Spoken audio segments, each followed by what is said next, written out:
Ahí sí. Buenas tardes a todas y a todos. A continuación, compartiremos con ustedes el tercer panel de esta jornada, que lleva por título Comunicación y uso válido de resultados.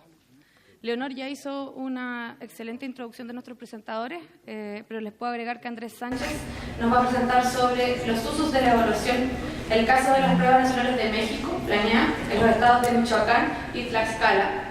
Juan Bravo nos va a presentar sobre comunicación y uso de resultados para el mejoramiento escolar. Alejandra Voces nos va a hablar sobre PSU, comunicación y buen uso de resultados. Nuestros comentaristas ya lo presentó Leonor, Silvia Izaguirre y Stephen Ciresi. Les pido por favor que a medida que se vayan desarrollando las presentaciones y comentarios, vayan anotando sus preguntas en los papeles que tienen en sus carpetas y se los entreguen a nuestro excelente apoyo acá adelante, a Daniela y la Valentina, para que después podamos dirigirse a nuestros presentadores. Y invitamos a nuestro primer presentador, don Andrés, a contarnos sobre su investigación. Gracias. ¿Se escucha? Bueno, pues antes que nada agradecer muchísimo la invitación. A mí siempre me gusta mucho compartir este tema, que creo que es un tema, como pues ya decía Leonor, ya me quitaste como el 40% de lo que yo quería decir al principio, lo cual está fantástico porque no tenía tiempo para decirlo, pero es un tema que yo creo que tiene auge en todo el mundo, es un tema que nos preocupa a todos. ¿Cómo utilizamos los resultados? ¿Quiénes deben utilizarlos? ¿Qué tanto deberíamos extender los usos previstos para una evaluación hasta otros usos no tan previstos? ¿Y cómo hacemos para que los usuarios finales realmente la utilicen con conocimiento de causa? No todo el mundo tiene un curso de estadística suficiente para entender mucho del trabajo que hacemos acá, no que sea complicadísimo, sino simplemente no todo el mundo sabe leer incluso estadísticas básicas o las lee a su modo, y un problema constante que tenemos es cómo hacemos para que haya mejores usos racionales, previstos, lo que deben ser para cada una de las evaluaciones. Cuando platiqué sobre este tema con Leonor y con Alejandra, decía, no estoy tan seguro que lo que yo pueda aportar sobre el tema pueda ser de relevancia en el contexto del PSU, pero tras dialogarlo con ellas me convencí de que sí, al final, aunque no tenemos tanto paralelismo, porque como decíamos, nosotros somos más bien un poco parecidos a la agencia de calidad, ustedes verán que hay algunos elementos en las evaluaciones que nosotros realizamos que son parte del mismo reto que tienen ustedes cuando hacen las evaluaciones del PSU. Y bueno, al final es una discusión en la que tenemos que meter tanto los elementos teóricos, que son comunes, como los elementos prácticos, que eso sí pueden ser un poco específicos. Sin más preámbulo, bueno, lo primero es que debe haber un uso de los resultados de la evaluación. La evaluación es cara, es antipática, es difícil. Si no vamos a utilizar los resultados de un proceso caro, antipático y difícil, pues entonces ¿para qué lo hacemos? Una razón fundamental para hacer la evaluación es sí utilizar los resultados y utilizarlos para la mejora. Si no hay un uso, si al cabo del tiempo demostramos que no estamos utilizando los resultados de la evaluación, a lo mejor esa plata se podría utilizar en alguna otra cosa. Está a lo mejor mal que lo diga yo frente a tantas personas que nos dedicamos a estas cosas, pero es el punto de quiebre de todo esto. Si no logramos que el esfuerzo que hacemos se convierta al final en usos para la mejora, creo yo que estamos fuera de la jugada. Quisiera partir del marco del derecho a la educación para lo que quiero decirles.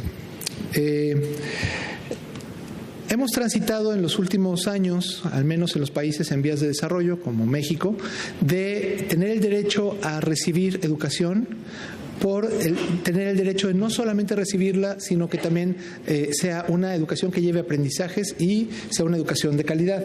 Este cambio tiene que ver con la manera en que está concebido el derecho a la educación. El derecho a la educación, como ustedes saben bien, es un derecho bisagra, posibilita otros derechos. La persona que tiene educación tiene capacidad de defender y de ejercer sus derechos en muchas áreas y no solamente ese derecho. Entonces, es un bien precioso el que tenemos como seres humanos, el de la educación.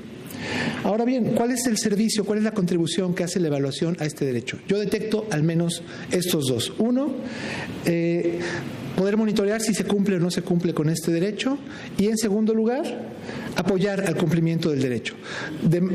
Cuando monitoreamos, cuando hacemos una evaluación que tiene como sentido final que la gente perciba si el esfuerzo que se está haciendo es correcto, en la dirección adecuada y suficiente o no, que es un poco de lo que hacemos sobre todo en el Instituto Nacional para la Evaluación de la Educación.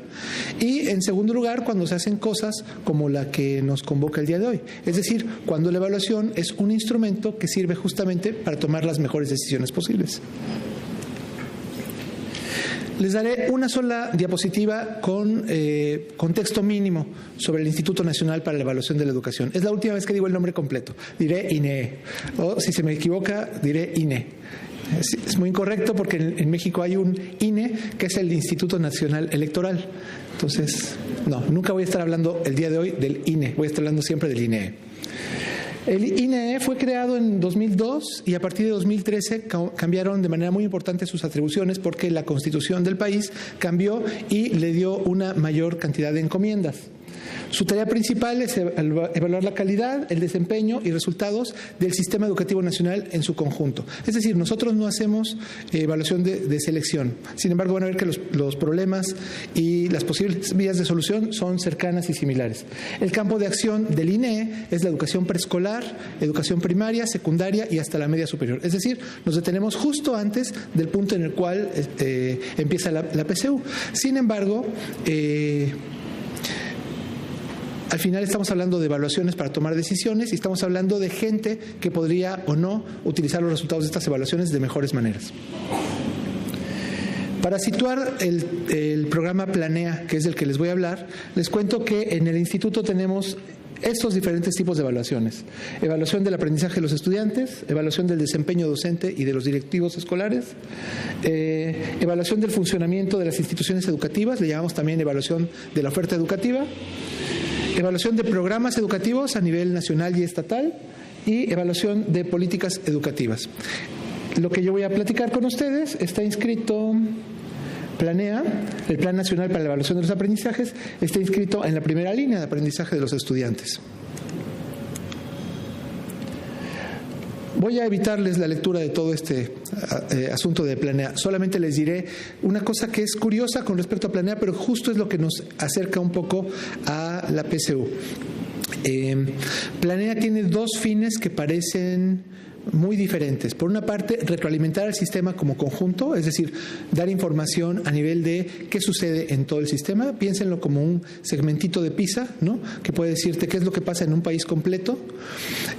No interesa tanto dar ahí resultados alumno por alumno o escuela por escuela, pero por otra parte, Planea también se plantea la posibilidad de retroalimentar a nivel de cada comunidad escolar, es decir, cada escuela, sus directores, sus profesores, y darles información que les sea útil para la mejora en su espacio, en el espacio micro. Entonces, con estas dos finalidades, la mayoría de los especialistas aquí seguro están pensando, ese Planea está condenado al fracaso, porque una de las primeras reglas en las tablas de la ley de la evaluación educativa es no podemos hacer evaluaciones que tengan propósitos tan diversos que incluso puedan ser contradictorios uno con el otro. Bueno, esto sucede solamente porque Planea, aunque se está enunciando como un solo programa, en realidad son dos programas. Encontrar el ángulo. Historia de dos Planeas, de Charles Dickens. Son dos modalidades que tienen diseños diferentes y nosotros creemos o queremos creer que son complementarios. El primer diseño es la evaluación que da información sobre el sistema educativo nacional. Se hace aplicando las pruebas a una muestra representativa de los estudiantes, la muestra representativa a nivel nacional, a nivel de las entidades, que son 32 entidades, 32 estados, y de las principales modalidades educativas, los diferentes tipos de escuela que son principales en cada nivel educativo. Este esfuerzo nos lleva más o menos a evaluaciones que se aplican a muestras de entre 88, 100,000, 115,000 alumnos, más o menos. Y son pruebas matriciales. La información que sale de estas pruebas son esa información que se da a nivel nacional de las entidades y de los otros dominios que acabo de comentar. No nos atrevemos a dar información a partir de este esfuerzo de otro tipo más desagregado. La segunda parte de Planea, el segundo arreglo metodológico, es el que da información escuela por escuela. una cosa que estaba olvidando y que es muy importante. El primer arreglo metodológico es el que aplica el Instituto Nacional, es el que nosotros llevamos a cabo y es nuestra tarea llevarlo de la mejor manera posible. En cambio, la evaluación escuela por escuela, a pesar de que utiliza un segmento de la matriz de Planea, que el INE le proporciona al Ministerio de Educación, es aplicado y es reportado por el Ministerio de Educación, que por cierto en un rato se va a salir a decir que es la SEP, es la Secretaría de Educación Pública, ese es el Ministerio. Bueno, de tal manera que aunque es un solo programa y utiliza una sola escala de medida, la responsabilidad está dividida entre dos instituciones que son independientes entre sí y que a veces tienen propósitos contrapuestos.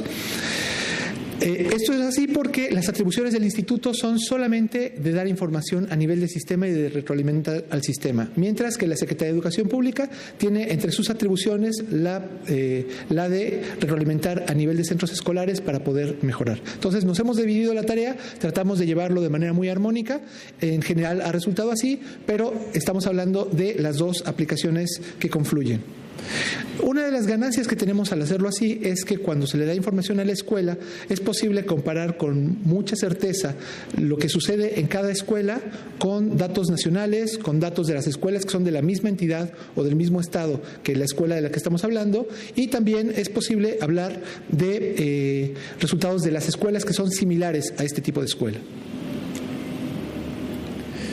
Bueno, los resultados de evaluación, ahora ya pasemos a la parte de los usos de los resultados, podemos concebirlos como una especie de partitura. La partitura existe, está en el papel, pero necesitamos alguien que pueda ejecutarla, alguien que pueda interpretarla. Si no tenemos a los actores educativos que van a poder hacer algo con esos resultados, interpretándolos, lo que tenemos es una partitura sin vida. La evaluación no existe para estar en reportes escritos o para estar en informes electrónicos, por detallados y sofisticados que sean, sino que existe para ser interpretada por quienes pueden utilizar esa información. La mejor manera de interpretar la información, creemos nosotros, es tomando en cuenta el contexto. Dependiendo del actor educativo del que estemos hablando, y lo voy a tener que pasar muy rápido, estamos hablando de que ante el resultado de aprendizaje que tiene algún estudiante, sabemos que hay detrás un trabajo de su familia. Hace rato me parece que Magnus decía que el trabajo de la familia puede ser considerado como la educación que se le da al estudiante fuera de la escuela o al menos en el primer hogar. Es totalmente cierto. Hay otras cosas además que influyen de lo familiar en los aprendizajes. Está el docente que interactúa con este estudiante, pero no solo él, sino también otros compañeros que están en la misma aula. Esa aula está en una escuela que tiene otros compañeros, otros grupos, otros docentes, un director. Todo esto tiene interacciones constantes y de muy diferentes tipos, algunas de mayor calidad que otras. Además, todo esto está inscrito en una localidad. En México, como ustedes saben, tenemos problemas fuertes, por ejemplo, con el narcotráfico. Hay localidades en las que hay mucha violencia y esto influye definitivamente en los resultados, al igual que la geografía, la cercanía o la lejanía de la escuela, el clima. Y finalmente tenemos que hay una modalidad educativa y una entidad en la que todo esto intersecta y que se aplica de cierta manera. Solamente los actores educativos que están específicamente metidos en un contexto relacionado a estas cosas son los que pueden hacer la mejor interpretación de los resultados para entender qué es lo que está pasando y qué hilos hay que mover en todo este entramado para poder llevar a la mejora. Creemos que puede haber un caminito más o menos como el que vamos a mostrar. Está la evaluación, por el otro lado está la acción, son islas separadas, no están tan unidas como todo el mundo pensaría. Una gente puede pensar, es que en cuanto yo tengo la evaluación puedo llevarme a la acción. Pues creemos que hay un camino larguito entre una cosa y la otra, y ese camino larguito incluye lo siguiente. Hay que contar con toda la información disponible, no solamente la que generamos en esta evaluación, sino toda la información de contexto que le da sentido a esa evaluación. También información teórica, por supuesto, el conocimiento, por ejemplo, pedagógico que tienen quienes están recibiendo los resultados de un centro educativo es importante, juega en este caso. Hay que tener un diálogo, una comprensión, una interiorización de lo que los resultados significan, y ese diálogo incluye el plantearse preguntas relevantes. Muchas veces los que reciben la información, el problema principal que tienen es que no saben qué tipo de preguntas se pueden resolver con la información que le estamos dando. De repente, apoyarlos a identificar las preguntas que se pueden resolver con la información que proporcionamos es una buena manera de fomentar el uso de los resultados. Finalmente, después de todo este procesamiento que tienen que hacer las comunidades, se puede pensar en diseñar y operar acciones sustentadas en información que lleven a la mejora.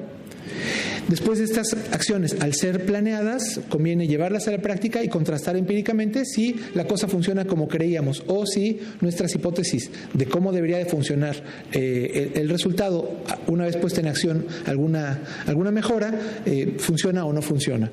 Esto no es más que la gestión basada en evidencia, de la que mucha gente habla, pero que a lo mejor no se relaciona tan claramente con la evaluación de los aprendizajes, y lo que importa es que esté sustentada no solamente en los resultados que tenemos, sino en la mayor cantidad posible de información contextualizada. Hay que considerar que está a prueba, es decir, nuestras hipótesis iniciales pueden cambiar para aceptar que no todas las decisiones que tomamos al principio con esta información eran correctas e ir modificando con base en lo que vamos viendo en el futuro, y tiene que ser sistemática. Tendría que haber tiempos específicos dedicados por las comunidades escolares, por ejemplo, para analizar los resultados. México es un país extremadamente diverso. Aquí lo que ustedes tienen es un mapa que tiene las 32 entidades de México. Si yo hubiera mapeado también las 84 etnias diferentes que hay en el país, es decir, cada una de ellas habla una lengua diferente y hay variantes de esas lenguas, y la diversidad geográfica, ustedes verían que es un reto grande. Cada generación de estudiantes de primaria y secundaria es de aproximadamente 2 millones de estudiantes. Dar información nacional de este grupo, por fuerza, nos lleva a una sobresimplificación. Lo que decimos nosotros nacionalmente e incluso estatalmente es una sobresimplificación de la realidad. Por eso es muy importante que podamos dar información más desglosada a, por ejemplo, cada escuela.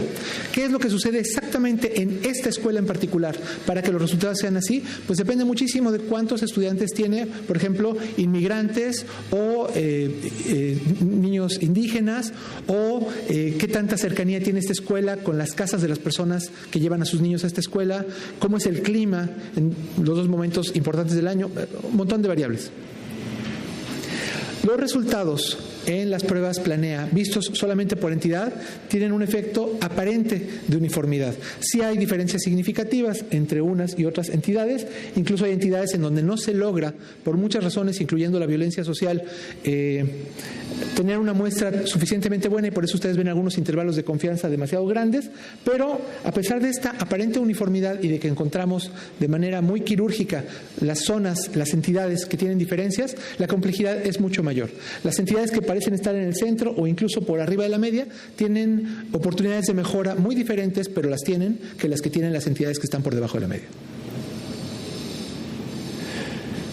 Creo que lo último que les quiero decir es que hemos presentado los resultados de Planea a tomadores de decisiones de diferentes partes del país, es decir, mucho más local. Normalmente el INE presentaba los resultados solamente nacionalmente y luego trataba de que sus publicaciones llegaran a más gente, pero recientemente decidimos hacer presentaciones en las diferentes entidades. Fue un esfuerzo enorme el que tuvimos que hacer y nos llevó a nuevos retos, pero lo que quiero decirles al final es que es una experiencia muy, muy satisfactoria.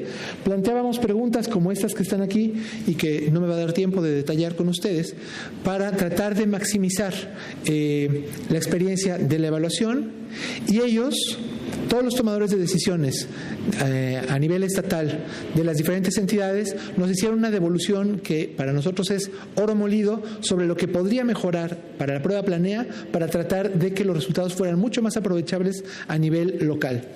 Esas cosas pues van a quedar en la presentación que voy a dejar a disposición para que la puedan descargar cuando estén las memorias de este evento, pero las que están en rojo me parecen especialmente importantes. Hay que desagregar información sobre el nivel de desempeño de los estudiantes por sectores y por zonas escolares. Hay que tratar de darle la mayor significación local a la información, promover el análisis de resultados dentro de las reuniones de Consejo Técnico Escolar, es decir, lo que decía, que hay espacios específicos para ello, impulsar coordinación entre subsistemas para tratar de entender sus resultados de una manera dialogada.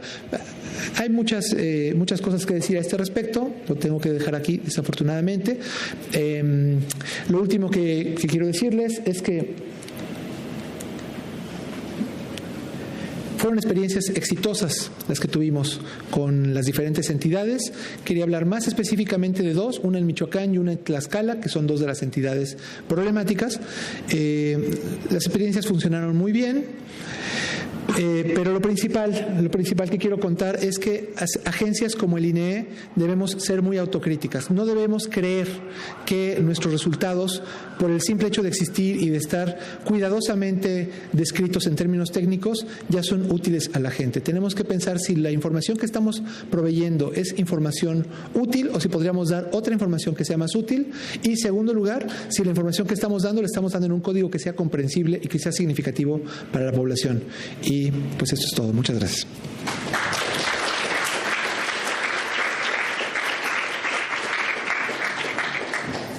Muchas gracias, Andrés. Invitamos a nuestro segundo presentador, don Juan Bravo. No lo dije antes, pero les comento que tienen alrededor de 15 minutos para la presentación. Ahí Valentina nos está apoyando con los minutos.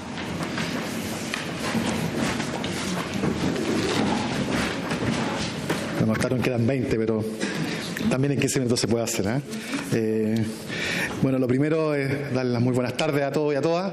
Como dijo Leonor, esta es la hora difícil del día para muchos de nosotros. Yo soy profe, así que cuando me tocaba hacer clase a primera hora de la tarde, casi que nos teníamos que empezar a mover y a levantar de los asientos para poder poner un poco de atención, ¿no?, en este horario que es más difícil. Pero independientemente de eso, en primer lugar yo quisiera agradecer la invitación. Creo que es tremendamente importante, y me voy a tener acá un minuto, voy a perder 30 segundos de mi tiempo en eso, reconocer la importancia que tiene en el contexto nacional que podemos tener estos espacios de discusión. Yo la verdad, junto con agradecer la invitación, quiero felicitar al DEMRE porque está creando estos espacios, porque somos una comunidad en Chile de expertos, de especialistas en evaluación relativamente pequeña. Entonces, muchas veces uno tiene estas conversaciones en distintos países de la región. Yo estuve hace poco en México, de hecho, en una reunión con Ceneval, invitado para hablar del tema justamente de la evaluación de resultados a las instituciones de educación superior. Y yo creo que es un privilegio poder tener estos espacios acá en Chile, así que los felicito por esta instancia y creo que es sumamente valioso. Ahora, ¿de qué les voy a hablar yo? Al igual que Andrés, yo me pregunté, bueno, ¿por qué me invitan a mí a esta reunión? Si finalmente lo que nosotros hacemos en el sistema escolar es un poco distinto o bastante diferente en términos del propósito, sobre todo, de lo que se hace en el ingreso a la educación superior. El propósito, cuando uno piensa el ingreso a la educación superior, es la selección de estudiantes. O sea, es un sistema que va detrás de poder seleccionar a aquellos estudiantes que están en condiciones de acceder a la educación superior. Y para eso, obviamente, se usa una evaluación, un instrumento en términos súper específicos. Y en el caso del sistema escolar, lo que hacemos nosotros con las evaluaciones nacionales tiene que ver más bien con entregar información a las escuelas para promover procesos de mejoramiento al interior de las mismas. Obviamente basado en el uso de la evidencia, pero con un propósito bastante distinto. Entonces, necesariamente voy a tener que contarles una historia que no aplica mucho al sistema de educación superior en principio, pero al final, en las consideraciones finales de mi presentación, quiero hablar de que sí hay algunas comunalidades y elementos para la discusión que creo que sería interesante que nuestros panelistas también pusieran sobre la mesa. Entonces, en primer término,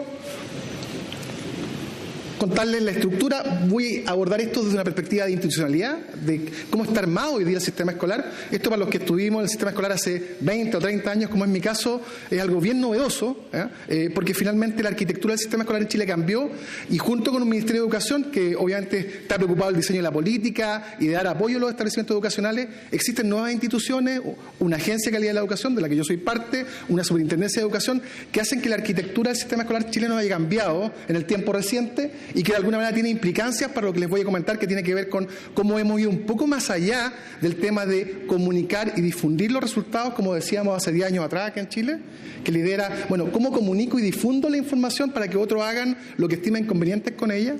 Y ahora hablamos derechamente de comunicar y de promover cierto tipo de uso de la información para el mejoramiento escolar, que es la postura que nos encontramos hoy. Creo que es un estadio distinto y que tiene que ver con una maduración de que no basta con la evaluación en sí misma, que la evaluación es un medio, no es un fin, y que en ese sentido lo que se requiere obviamente es poder usar la información que proveen las evaluaciones para el mejoramiento interno. Y ahí la clave, Andrés lo insinuó, lo mostró en su lámina, quizás tenemos un esquema distinto, pero al final del día lo que importa es que se tomen decisiones en las escuelas con la información que nosotros entregamos. Y obviamente creo que eso es fundamental tenerlo presente. Ahora, ¿de qué les voy a hablar yo? Bueno, obviamente estoy situado desde un sistema de aseguramiento de una agencia de calidad, donde fundamentalmente tenemos dos grandes funciones, una función que es evaluadora, de la que voy a profundizar a continuación, donde hemos hecho un esfuerzo por ampliar la mirada de calidad. Por muchos años en Chile se hablaba de calidad de la educación como sinónimo de los resultados en las pruebas externas CIMSE, unas pruebas estandarizadas que existen en nuestro país desde hace muchos años, y entonces una escuela era buena si tenía altos o buenos resultados en el CIMSE. Hoy día estamos impulsando una política que lo que busca es reconocer que la calidad es mucho más que los resultados del CIMSE. Si bien es cierto, el CIMSE sigue siendo un indicador relevante para la política pública que da cuenta de los resultados educativos. Y la otra función que voy a describir brevemente tiene que ver con la función de orientación, donde de alguna manera esto entra ya más en conexión con lo que nos convoca hoy día y tiene que ver con cómo nosotros, a partir de la información que entregamos de resultados educativos, transformamos los datos o proponemos transformar los datos en acciones concretas de mejora en toma de decisiones a nivel de los actores educativos en la escuela. Eso fundamentalmente. Contexto, bueno, tenemos invitados internacionales, así que muy brevemente, un par de minutos nada más para el contexto de cómo está armado nuestro sistema escolar. Hoy día nosotros tenemos fundamentalmente una reforma que está en marcha, debatida y discutida largamente, con posturas en pro y en contra, que de alguna manera lo que ha intentado, quizá no tan bien a veces, bien otras veces, es poner en el centro el tema de la calidad. Se ha discutido mucho sobre qué se está haciendo en nuestra política pública. Yo creo que ha habido avances importantes en los últimos 5 años y también en la última década, por qué no decirlo, con lo que es la carrera docente, porque para que finalmente todo lo que estamos proponiendo tenga sentido, es clave que tengamos unos docentes que estén bien calificados, que estén satisfechos con la opción que están haciendo de vida al ejercer la labor docente y que tengan las capacidades que se requieren. Por lo tanto, hemos hecho un esfuerzo en esa dirección. Los inicios, estamos en los esbozos del nuevo sistema de educación pública, obviamente la ley de inclusión y el tema del sistema de aseguramiento de la calidad, de lo que voy a hablar un poquito más yo a continuación. Como contexto, donde, y esto es el dato novedoso, digamos, el sistema escolar, las escuelas, los liceos, los colegios no se entienden solo con un ministerio, sino que se entienden con distintas instituciones que están abocadas al tema del aseguramiento de la calidad, la agencia, la superintendencia y el ministerio, obviamente, más un Consejo Nacional de Educación que tiene una función que tiene que ver con la aprobación de las políticas públicas. Bueno, ¿y qué hacemos en la agencia para ir a lo concreto, a lo que de alguna manera me parece que es bueno compartir con ustedes? Básicamente tenemos 2 grandes funciones. Una función está vinculada con la evaluación propiamente tal, con una mirada amplia de calidad, como decimos nosotros, y la otra tiene que ver con la orientación a los establecimientos para la mejora continua de sus procesos y resultados educativos. Esta función de mejoramiento, como la denomino, en términos prácticos. ¿Qué significa la función evaluadora? Para que se pueda entender. Bueno, esta idea de ampliar la mirada de calidad es súper importante en nuestro país. Insisto, venimos de una historia donde la calidad estaba íntimamente asociada a los resultados en evaluaciones externas estandarizadas y se centraba en los logros en matemática y en lectura el tema de la calidad de un establecimiento educacional. O sea, una escuela era buena, atractiva para los padres, para la familia, para los estudiantes, obviamente una buena escuela, si es que había buenos resultados en el CIMSE. Y el CIMSE de alguna manera medía aprendizaje en áreas críticas, lectura y matemática, sigue haciendo lo mismo, obviamente, actualmente, pero lo que hemos intentado es ampliar esa visión de que lo único que importa son estos aprendizajes que tienen que ver con lo básico, con lo curricular, con las áreas académicas tradicionales y que también importan otro tipo de habilidades que son más propias del siglo XXI y que tienen que ver con la relación con otros, ¿cierto? La convivencia y hábitos de vida saludable que están en la lógica de un concepto de calidad mucho más amplio, donde lo que importa finalmente no es que solamente un alumno lea comprensivamente, que sin duda es muy importante, que sepa matemáticas, sino que tenga una formación integral en todos los ámbitos que correspondan. Y por lo tanto lo que hemos intentado hacer hasta ahora, creo con relativo éxito, es ir un poco más allá de los aprendizajes académicos. Hoy día no solamente existen pruebas CIMSE de lectura y matemática, tenemos también unos cuestionarios de contexto y de calidad que dan cuenta del desarrollo personal y social de los estudiantes. Esta es una aproximación bien incipiente a la medición de habilidades socioemocionales. Estamos midiendo hábitos de vida saludable, convivencia escolar, participación y formación ciudadana y autoestima, que son variables súper relevantes para la formación de los estudiantes, tan importantes como el aprendizaje en lectura y en matemática. Aquí no se trata de decir que importa más una cosa a la otra, sino que es una mirada amplia la que se trata de dar.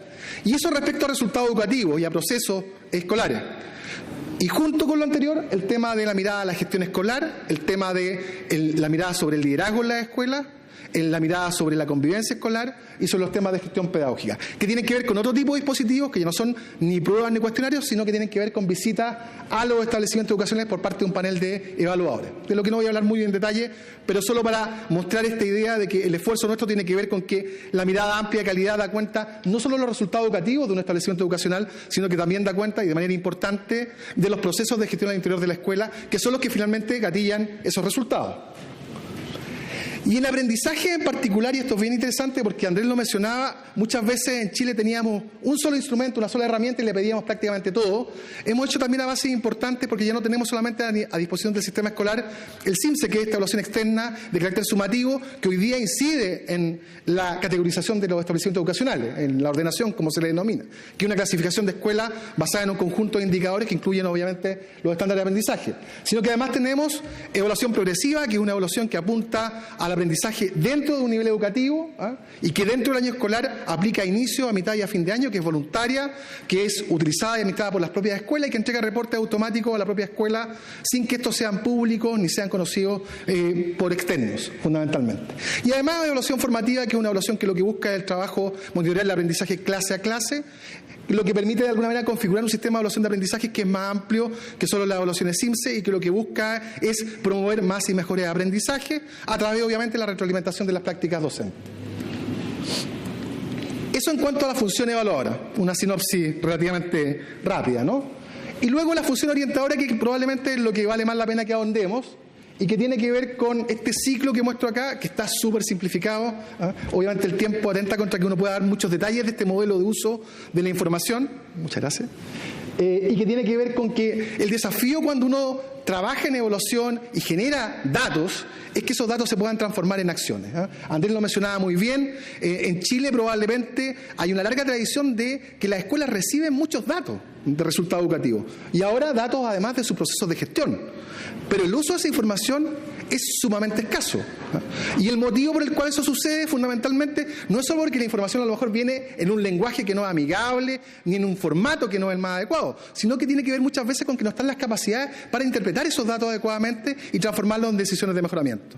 Entonces, lo que hemos venido haciendo es construir un modelo de uso de los datos y de la información que hay disponible para las escuelas, que lo que busca es entregarle orientaciones a los actores educativos, a los usuarios, como decía Andrés, en el sistema escolar, respecto de cómo tomar la información y traducirla en acciones de mejoramiento.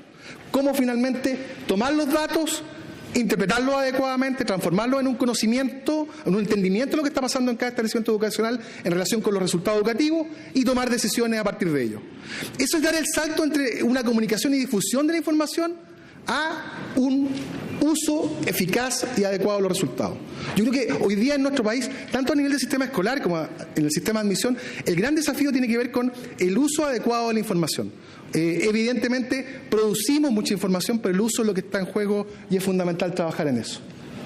Ahora, ¿cómo nosotros hemos tratado de hacer el esfuerzo o cómo hemos impulsado este modelo? Porque tú puedes poner este modelo delante de un montón de gente y decirle, mira, esto es lo que queremos, me refiero al punto anterior, y luego yo de ahí no entiendo nada de lo que hay que hacer. Entonces, lo primero que hemos hecho es usar el formato clásico. El formato clásico es generar reportes con información, hacemos focus group con los usuarios, con los profesores, con los padres y apoderados, entonces información simplificada, amigable, con orientaciones para la toma de decisiones. Y claro, es la vía tradicional. Los sistemas de evaluación en el mundo normalmente lo que hacen es presentar estos reportes y entregárselos a sus usuarios diferenciadamente. Entonces hay un reporte para los padres y apoderados, en el caso nuestro, hay un reporte para los docentes, directivos, y un reporte inclusive para el sostenedor, para el administrador de la escuela. Pero eso no garantiza que realmente las comunidades escolares se apropien de esta información. Y para eso se requiere mucho más que eso, y lo que hemos hecho en la agencia yo creo que es bien innovador. Se lo comentaba a nuestros colegas en México hace un tiempo atrás y la verdad creo que en este sentido hemos sido bastante pioneros en la región porque no nos hemos quedado finalmente en solo entregar reporte y mandar informe a la escuela, que sería el equivalente de pasarle a cada estudiante que recibe sus resultados en el sistema de selección de ingreso a la educación superior, toma, aquí está tu cartilla, sino que uno hace mucho más que entregar un reporte. Y en términos prácticos, lo que hemos hecho en primer lugar, y esto obviamente es bien propio del sistema escolar y propio de un país pequeño, ¿cierto?, con una geografía extendida, pero relativamente pequeño, somos una población bastante acotada, si uno lo compara con México o con Brasil, que son países dentro de la región con otro sistema educativo, pero que son mucho más numerosos, con una población mucho mayor a nivel del sistema escolar. Y lo que hemos hecho básicamente son 7 iniciativas que creemos que han sido sumamente eficaces, no obstante las estamos evaluando, porque ustedes saben que uno puede decir que son eficaces, y después si uno las evalúa, resulta que no son tan eficaces algunas de ellas. Porque siempre me dicen a mí, bueno, ya los evaluadores, ¿quién lo evalúa? ¿No? A ustedes nadie lo evalúa, ustedes evalúan a todo el mundo y a ustedes, ¿quién lo evalúa? Pero lo primero, hemos hecho un trabajo territorial. Tenemos nosotros al año entre 30 y 45 jornadas con entre 200 y 300 directivos escolares en cada territorio. Esto quiere decir en cada región del país. En cada provincia hemos estado con una propuesta de trabajo, de taller, donde hemos reunido en total alrededor de 10.000 a 15.000 docentes y directivos por año para presentarles la propuesta de lo que queremos que se haga con la información. Entonces, esto no es solamente contar una historia y escribirla en el papel, es contar una historia, escribirla en el papel y luego ir a contársela a otros. Y eso es fundamental y creemos que ha sido un avance sustantivo. Por supuesto, cuando son 200.000 o 180.000 los profesores del sistema, si uno va de 10.000 o 12.000 por año, bueno, avanza, pero no todo lo que se requiere. Y por eso, junto con lo anterior, en nuestra página web incorporamos una serie de talleres descargables para uso e interpretación de los resultados, con distintos niveles de dificultad, con distintos niveles de extensión. Y ese es un segundo elemento importante. Publicamos, el documento, la guía de uso de datos, aparte de los reportes, una guía de cómo usar los datos con un modelamiento. Entregamos infografía, esto lo vimos en países, sobre todo en Oceanía, en Australia, en Nueva Zelanda, que muchas veces a las escuelas no les mandaban un reporte, les mandan un póster, lo ponen en la pared y en el póster aparece mucha información, hay una infografía de cómo abordar la información y es sumamente útil y eficaz, valorado además por las comunidades escolares. Hemos creado un periódico mensual que se manda a todas las escuelas. Esto tiene obviamente costo, pero es súper importante porque es un canal de comunicación más permanente que establece además lugares donde los profesores pueden hacer consultas. Hemos instalado también la creación de videos con buenas prácticas de uso de datos en nuestra página web, porque vimos en Norteamérica, en California en particular, de que había un modelamiento de uso de datos usando un sistema de videos tipo YouTube donde la gente podía trabajar. Y finalmente tenemos hasta un programa de radio, que fue algo que uno de nuestros consejeros, uno de nuestros directivos del consejo de la agencia nos dijo, ¿y ustedes por qué no tienen un programa en la radio donde hablan de estos temas y los ponen en el tapete y en la discusión? Entonces, estas han sido las iniciativas que nosotros hemos desarrollado para intentar ir un paso más allá. Muchas gracias. Ir un paso más allá en lo que tiene que ver con la comunicación, la difusión y sobre todo con el uso de la información. Ahora bien, termino brevemente con qué es lo común. No importa cuál sea el sistema de evaluación, hay que velar por un par de aspectos que son esenciales. Los que somos especialistas en la materia hablamos siempre de la validez, la confiabilidad. Ahora se habla de la validez, la confiabilidad y la usabilidad de la información. Y obviamente la validez tiene que ver mucho con la evidencia que yo logro recopilar de que la evaluación está siendo utilizada para los propósitos que fue definida. Y en el caso de nuestras evaluaciones hemos hecho un esfuerzo importante, hemos recopilado evidencia, tenemos un par de estudios donde estamos avanzando en la recopilación de fuentes de validez para asegurarnos que la información, cuando sea necesario usarla para responsabilización, sea para responsabilización, y cuando queramos apuntar a mejoramiento, efectivamente sea para mejoramiento. Y en ese plano, y aquí viene el punto que yo creo que es el desafío común para nosotros y para el DEMRE también, respecto de, en particular el caso de la PSU, es súper importante el que hagamos un esfuerzo mayor para comunicar, primero para establecer, ponernos de acuerdo, y comunicar claramente los usos intencionados de la información. Quizá en el caso del DEMRE hoy día yo creo que hay una situación post-informe Pearson donde quedó claro de que esta es una prueba de selección donde el propósito central es la selección y lo que importa es cómo sirve ese propósito de selección. En algún momento se enviaban reportes a la escuela en base a los resultados de la PSU. Una cosa que era un poquito más discutible, dado que era una prueba de selección y no que estaba hecha para valorar el currículum ni el logro de los estándares de aprendizaje del sistema escolar. Pero yo creo que en eso hemos avanzado significativamente. Por supuesto, no nos podemos los institutos que estamos a cargo de la evaluación hacer cargo de todos los usos que pueda tener la información, pero sí tenemos que ser muy activos, creo yo, en decir esto es para. Este es el uso intencionado. Esto es lo que nosotros queremos promover que suceda con la información. Nosotros lo hemos hecho poco con el SIMS en Chile y eso ha tenido consecuencias, yo creo, muchas veces negativas, y lo estamos haciendo mucho con los nuevos dispositivos, con la evaluación progresiva. Le decimos a la escuela esto es para esto y no es para esto. En el caso de un sistema de admisión para ingreso a la educación superior es súper importante el tema de advertir de sobreuso. Y lo segundo tiene que ver con advertir sobre uso inadecuado y dentro de lo posible prevenirlo. Yo creo que aquí está como finalmente hoy día la frontera, el punto límite, y con esto termino, sobre finalmente hasta dónde estamos llegando, quiénes estamos a cargo de las evaluaciones.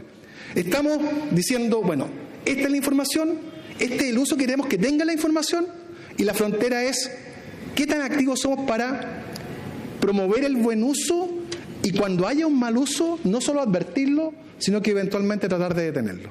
Yo creo que ahí está el gran desafío. Muchas gracias.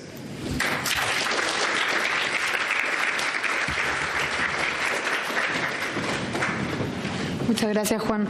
Invitamos ahora a Alejandra, nuestra tercera presentadora, y les recordamos también, por favor, que vayan anotando sus preguntas en los papeles que están dentro de sus carpetas. Luego Daniela nos va a ayudar a recogerlas para poder hacérselas a nuestros presentadores. Buenas tardes. Yo ahora que escucho a Andrés y a Juan quiero cambiar toda mi presentación. Pero bueno, básicamente yo me voy a enfocar en 4 temas. No los voy a aburrir con contexto PSU porque todos ya los convocados acá conocen de lo que se trata esto, y a nuestros invitados internacionales ya los tenemos bien mareados con información de PSU, así que voy a ir más bien directo al grano para contar un poco lo que hacemos en el DEMRE, pensando en precisamente lo que acaban de hablar Andrés y Juan respecto de la comunicación y el buen uso de resultados. Discrepo un poco en que el sistema de selección solo tiene que entregar información para la selección. ¿Y por qué discrepo en eso? Porque veo semanalmente la gran cantidad de correos que nos mandan las escuelas y las instituciones de educación superior pidiendo información. Entonces, en ese sentido, creo que como DEMRE tenemos una responsabilidad de que cuando el usuario necesita información y nosotros podemos darle información, tenemos la responsabilidad de ver cómo podemos entregarle la mejor información posible dado el instrumento que tenemos. Es cierto que la PSU no está hecha para informar a los colegios sobre la calidad de la educación ni a los padres sobre la calidad de educación. Un poco de eso voy a hablar en la presentación. Principalmente quiero partir hablando de qué es lo que nos preocupa en el DEMRE respecto de la comunicación y el buen uso de resultados. Queremos entregar información útil, acertada y relevante a todos los usuarios que nos están demandando información. Obviamente el principal son los postulantes a la educación superior, pero como les contaba, las escuelas y las propias instituciones también nos piden más que solo el puntaje, ¿ya? En ese sentido también queremos resguardar el buen uso, y en eso estoy muy de acuerdo con Juan, en qué es lo que se puede hacer y qué es lo que no se puede hacer. Como bien decía Leonor, nosotros estamos en una cruzada un poco educacional, tratando de sacar las malas prácticas respecto del uso de los resultados de la PSU para fines que la prueba no da para hacer el uso que muchas veces se le está dando a esos resultados. En ese marco, ¿a quién le entregamos información nosotros sobre las pruebas? Primero, obviamente, a los estudiantes. Entregamos puntajes e información que permiten a los estudiantes tomar decisiones respecto de las postulaciones que quieren hacer. ¿Cómo hacemos eso? A través de la página web del DEMRE. Esto corresponde a la manera en que se entregó el año pasado. El equipo de tecnología me dijo, muéstralo, pero haciendo la salvedad de que este año va a cambiar un poco, se van a incorporar algunas cosas, pero así es como se entregan los resultados. Se ponen los puntajes de las distintas pruebas, se le dice al estudiante si habilita para postular a pedagogía, si pertenece al programa PASE, etcétera, para que pueda tomar las mejores decisiones de postulación que se derivan de los resultados que obtuvo. ¿A quién más entregamos información? Y probablemente Juan no va a estar de acuerdo con esto, pero sí le entregamos información a los establecimientos. ¿Y por qué le entregamos información a los establecimientos? Porque lo piden. Porque finalmente el marco de evaluación de la PSU es el currículum. Así está definido por diseño. La prueba se concibió en sus inicios como una prueba para la selección y para medir cobertura curricular. Y en ese marco es importante entregarle esa información a los colegios porque, si bien no mide calidad, le permite tener ideas sobre cómo van sus procesos formativos respecto de lo que mide la prueba. ¿Ya? ¿Cómo lo hacemos ahí? Primero, entregamos resultados a nivel agregado sobre rendición y resultados para la promoción que recién egresó. ¿Qué significa la promoción que recién egresó? Es la que está egresando o egresó en diciembre o noviembre del año 2017. Eso lo hacemos inmediatamente después de la rendición de la PSU a través de la página web del DEMRE. Esto es información pública, no la entregamos solo a los colegios, sino que está disponible para padres, para cualquiera de ustedes que quiera buscar información sobre un colegio. Se puede descargar un informe que luce más o menos como este, ¿ya? En donde, ¿qué hacemos nosotros? Entregamos promedio, ahí abajo, promedio por prueba, desviación estándar por prueba, pero como sabemos que los promedios ocultan cosas, porque ocultan una distribución, también entregamos la distribución por tramos de puntaje. ¿Cuántos chicos de ese colegio que egresaron este año se ubican en los distintos tramos de puntaje en cada una de las pruebas? Claramente no es lo mismo dos establecimientos que puedan tener ese mismo promedio, que no alcanzo a ver aquí cuánto es, como 580. Si el colegio ubica 80 estudiantes en el tramo de los 500 a los 600 y 10 estudiantes en el tramo de los 400 a los 500, que un colegio que tiene ese mismo puntaje ubica 3 estudiantes en el tramo de 600 a 700, 2 en el tramo que sigue y un par en el tramo inferior, que le daría esa misma distribución. Por eso es que entregamos el desglose completo, porque queremos que se haga que la gente tenga el panorama completo.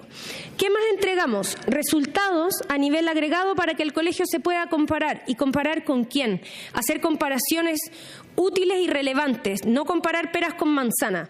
Le entregamos el promedio de su comuna, de su provincia, de su región y a nivel nacional de establecimientos similares. ¿De qué me sirve ser un colegio municipal de técnico profesional si me entregan resultados para compararme con un colegio particular pagado científico-humanista?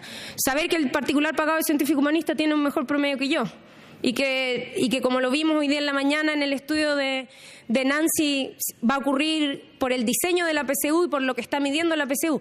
Me sirve a mí más saber si estoy en mejores condiciones tal vez que los que se parecen a mí. Y es por eso que hacemos ese tipo de comparaciones. Bueno, ahí está el desglose. ¿Qué más hacemos con los colegios? En el mes de marzo, hasta el año pasado, en el mes de marzo entregábamos el informe de desempeño de estudiantes de enseñanza media, que al igual que el que les acabo de mostrar, se enfoca en los promedios y en las distribuciones de los estudiantes en distintos intervalos de puntaje, pero además lo que hacemos acá es desglosar un poquito más los resultados dentro de cada prueba por las habilidades evaluadas y por los ejes temáticos que son los mismos del currículum, dado que la PSU, por diseño, está alineada con el currículum científico-humanista. Este informe lo rediseñamos el año pasado para entregar unos resultados así a nivel desagregado en términos de porcentaje promedio de respuestas correctas.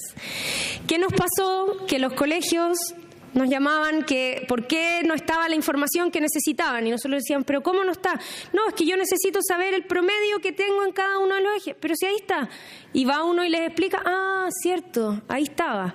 Entonces, ¿qué nos hemos dado cuenta con eso? Y me hace mucho sentido las estrategias de las cuales hablaba Juan al final de su presentación, es que tenemos que asegurarnos que están entendiendo la información que les estamos entregando, porque hasta el momento estamos viendo que nuestros esfuerzos no son suficientes.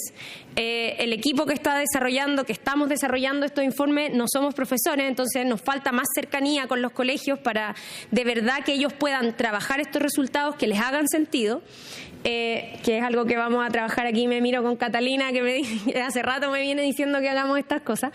Y un compromiso que sí hemos adquirido es que estos informes deben estar disponibles antes del inicio del año escolar. Los colegios también nos dicen, marzo es muy tarde.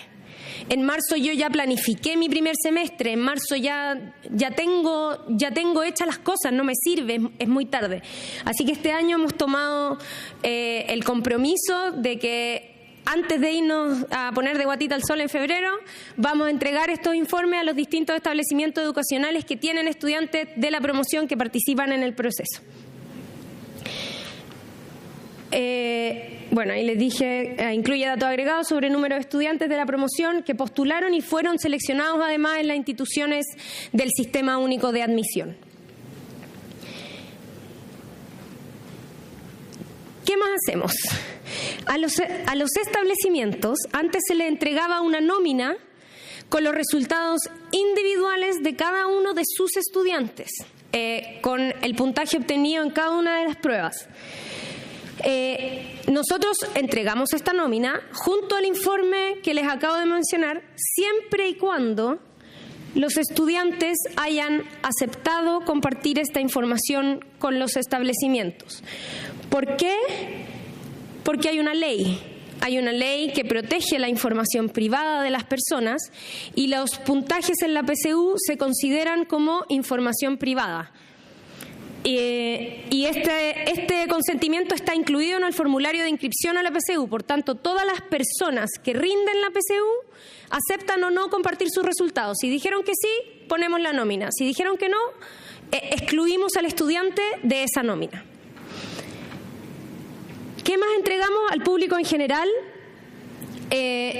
Muchas bases de datos.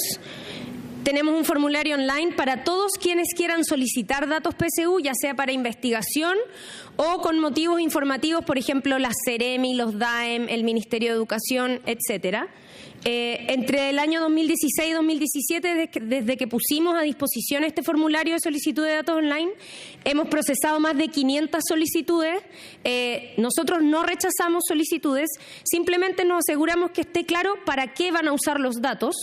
Hacemos las salvedades correspondientes cuando vemos que un proyecto de investigación se enfoca en hacer ranking de colegios. Les decimos, usted nos está mandando unas condiciones de uso donde está específicamente reconociendo que los datos no son para hacer ranking, sin embargo su proyecto dice que son para hacer ranking.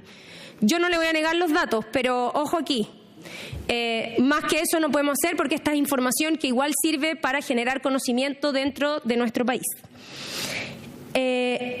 Bueno, nuevamente acá les muestro la manera de acceder a la información pública de los colegios a través de la página web de DEMRE, que es este mismo formato que ya les mostré antes. Avanzo rapidito porque me queda poco tiempo. Y además entregamos información a las instituciones de educación superior. ¿Qué hacemos con las instituciones de educación superior? Algo muy similar a lo que hacemos con los colegios. Les entregamos un informe a solicitud de las instituciones respecto de sus matriculados y cómo les fue en cada una de las pruebas a nivel agregado y desagregado. En este caso, dado que los individuos que rinden la PSU, cuando se inscriben para rendir, aceptan las normas del proceso, estas normas incluyen que están dispuestos a compartir sus datos personales con las instituciones que participan del proceso de admisión. Por tanto, en este caso, sí entregamos información individualizada de los estudiantes matriculados en la propia institución a cada institución que lo solicita. En segundo término, ¿por qué nosotros no hacemos ranking de establecimientos?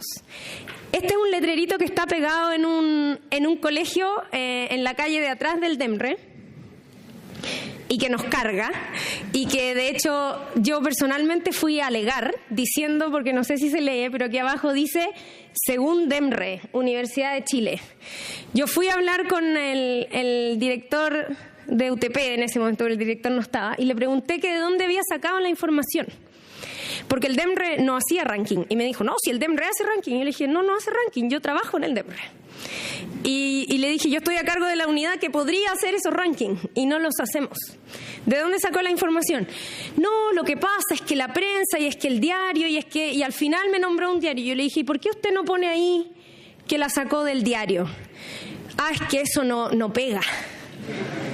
Es que si viene del DEMRE es mucho más confiable. Y yo le dije, bueno, pero es que usted está mal usando el nombre de esta institución. Sacaron el letrero y ahora que pasó la rendición de la PSU lo volvieron a poner. Bueno, ¿por qué no hacemos nosotros ranking? Porque sí, la PSU es una prueba de selección y bajo ninguna circunstancia mide calidad de la educación. Porque un buen resultado en la PSU, yo creo que en eso hay acuerdo acá en la sala, que no es solo atribuible al establecimiento educacional. Existen los preuniversitarios, existe la motivación personal, el apoyo familiar. ¿De verdad podemos decir que todo el puntaje PSU es atribuible al establecimiento?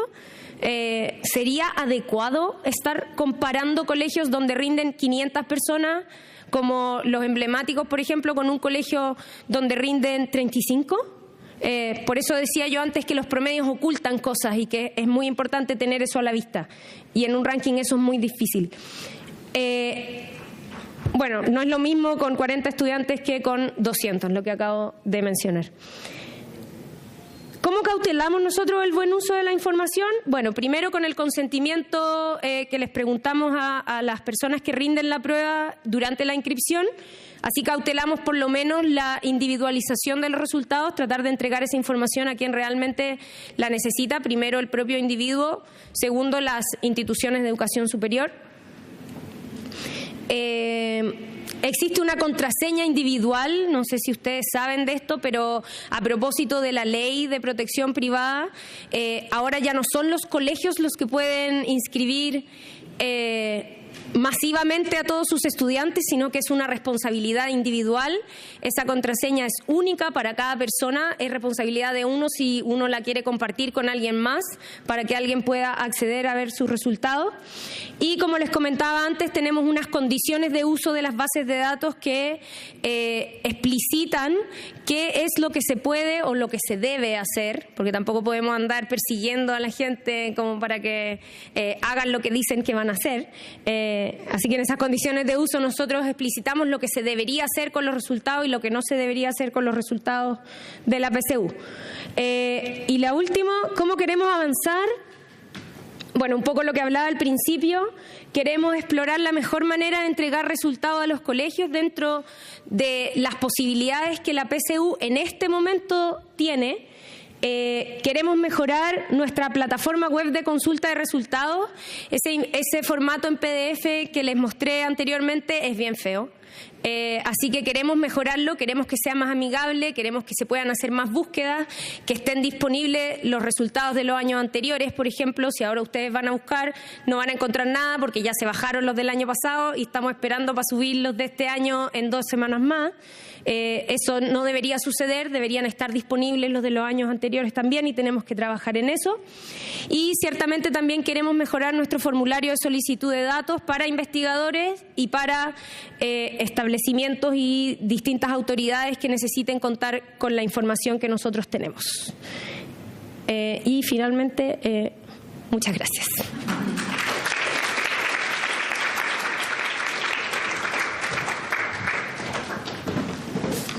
Muchas gracias a nuestros 3 presentadores. Pasamos ahora a nuestra sección de comentarios, dirigida por Silvia y Stephen. Adelante ambos. ¿Se escucha? Sí. Muchas gracias por la invitación. Voy a hacer los comentarios desde la mesa. Bueno, un honor estar acá con las presentaciones de Andrés, Juan y Alejandra y compartir con Stephen los comentarios a las presentaciones.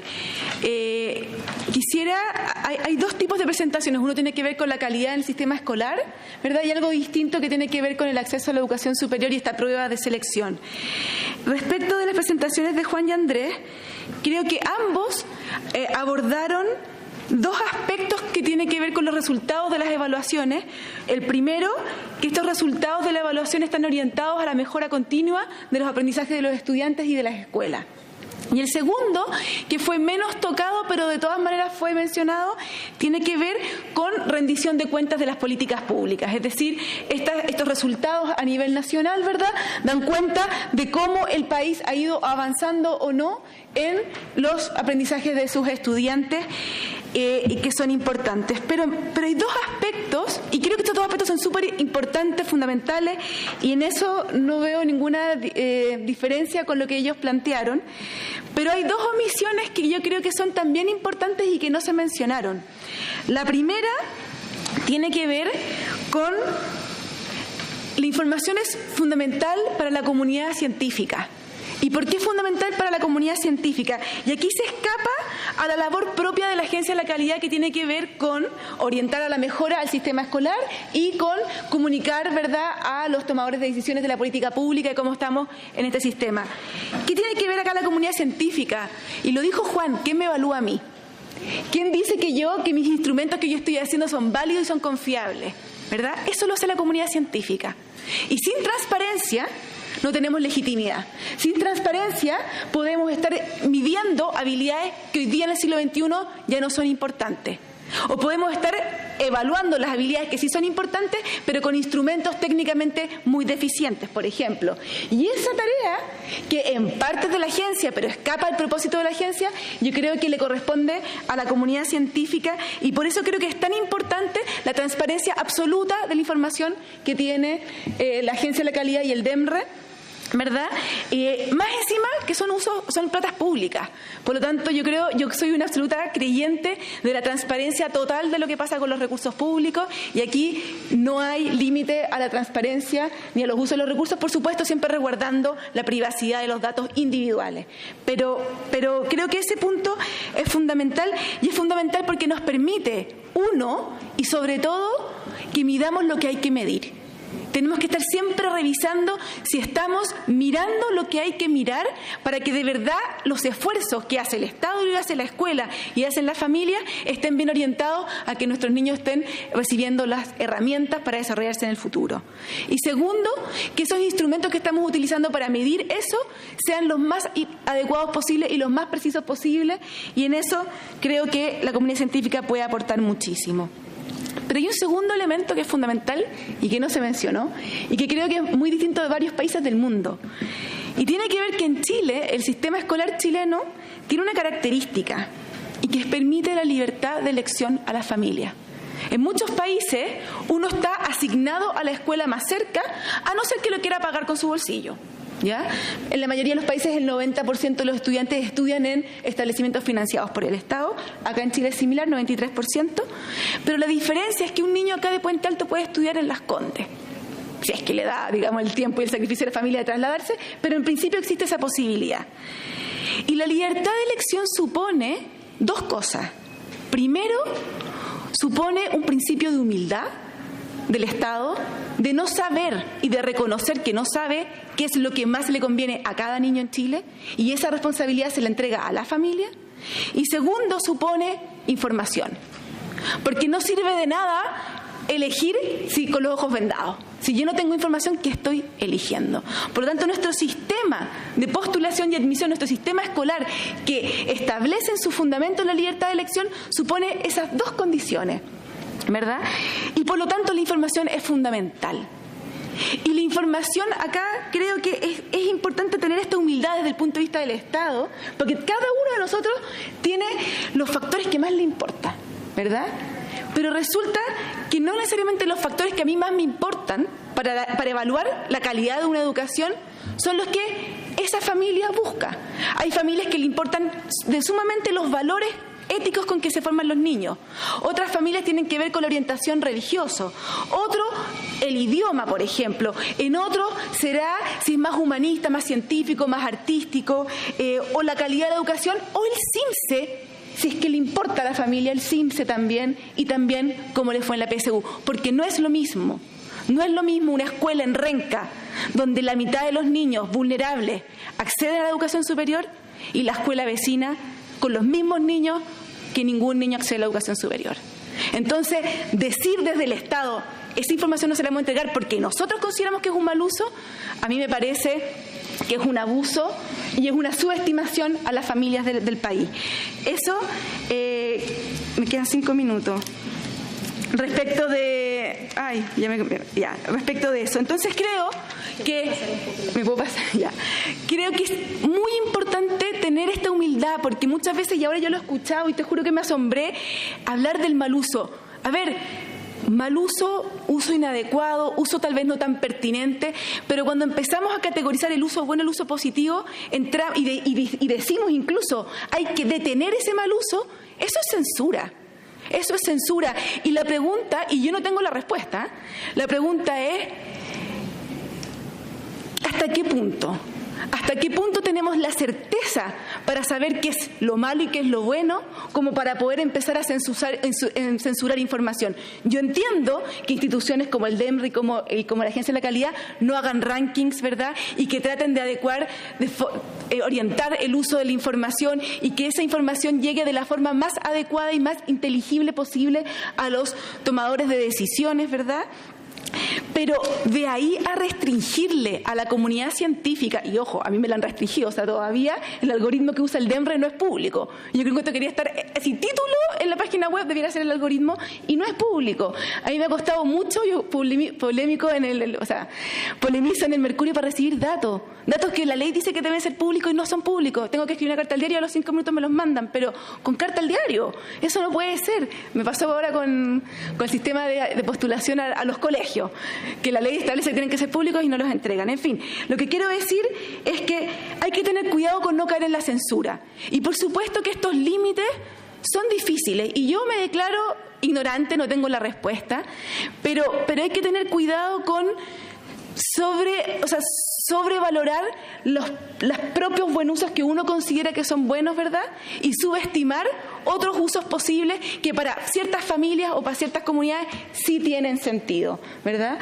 Y en ese sentido creo que las instituciones tienen que resguardar y orientar el buen uso, pero creo que debe haber transparencia absoluta en la información y en los datos disponibles, porque ayudan a mejorar los instrumentos, ¿ya? Y esto repercute sobre todo en las familias más vulnerables.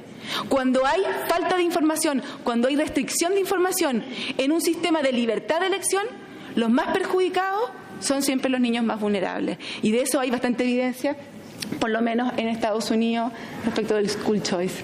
Ya, eso.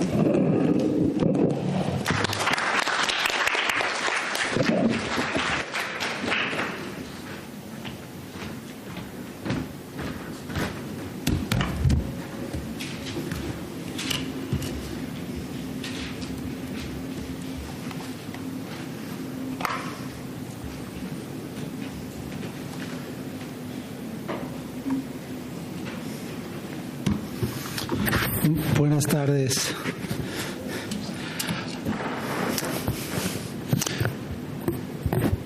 Es un más grande placer estar aquí hoy con ustedes. Me gustaría hablar en español, pero mi español es malo y si yo hablo en español tendrás dolor en tus oídos. Entonces, necesito cambiar a inglés, lo siento.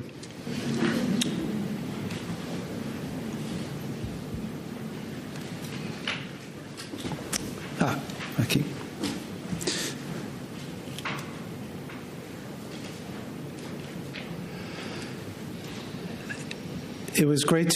Fue genial escuchar las presentaciones de antemano. Las presentaciones estaban en español, pero traté de obtener lo más que de ellas y los comentarios de hoy día también.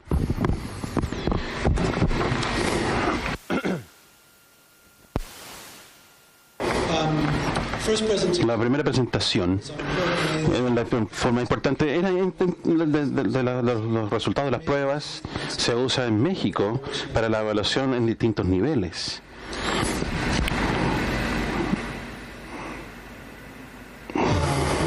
Y también el uso para mejoras en los colegios aquí en Chile, el uso de resultados. Y Alejandro, ¿cómo se usan los resultados? ¿Quién los usa y cómo deberían usarse?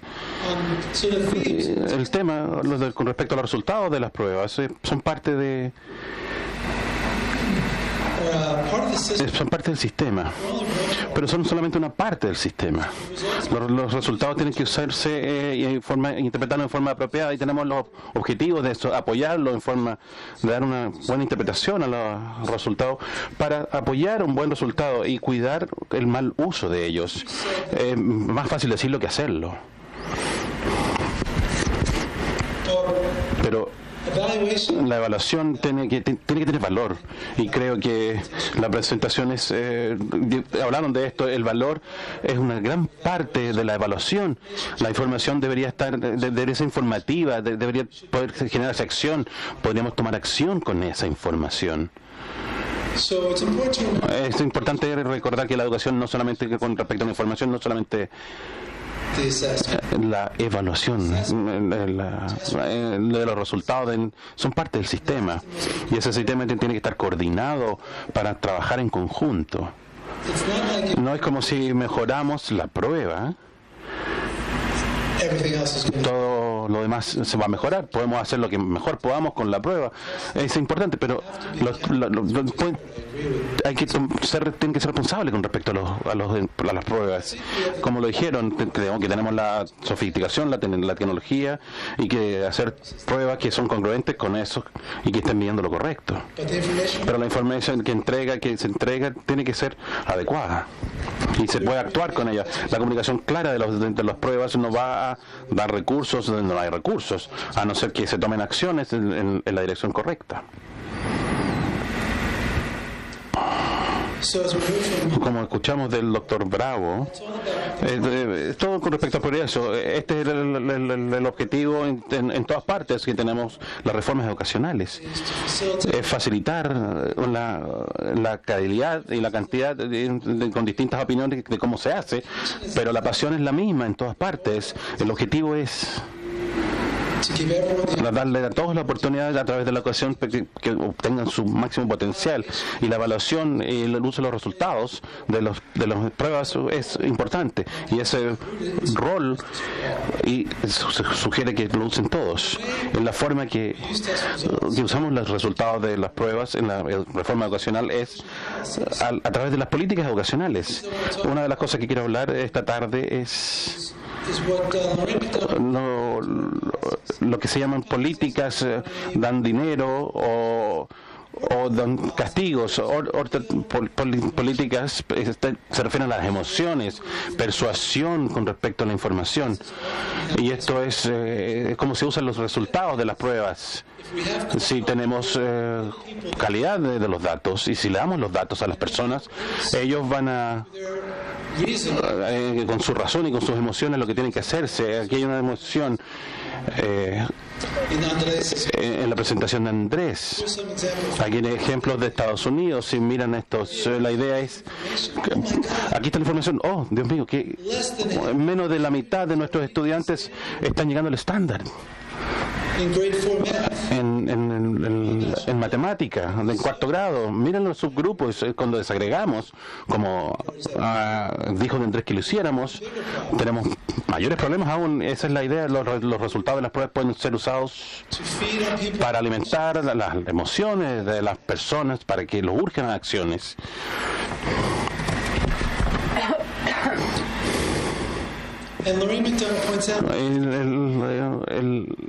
La apariencia de las pruebas es en parte debido al hecho que no hay muchas alternativas. Las alternativas son caras. Las pruebas estandarizadas es una forma de entregar una información objetiva para medir los resultados del aprendizaje y de la enseñanza, y sabemos que hay más en la historia. Nuevamente tenemos la mejor prueba en el mundo, pero la información tiene que retroalimentarse a la instrucción, se tienen que tomar acciones. En pocos minutos quiero hablar con respecto a la información e interpretar los resultados de las pruebas, porque los resultados son complicados, como nos dijo Alejandra. Tenemos que hacer lo más simple posible, pero no más simple. Si lo simplificamos demasiado, lo destruimos. También es importante evitar ciertos tipos de cosas. El lenguaje determinístico.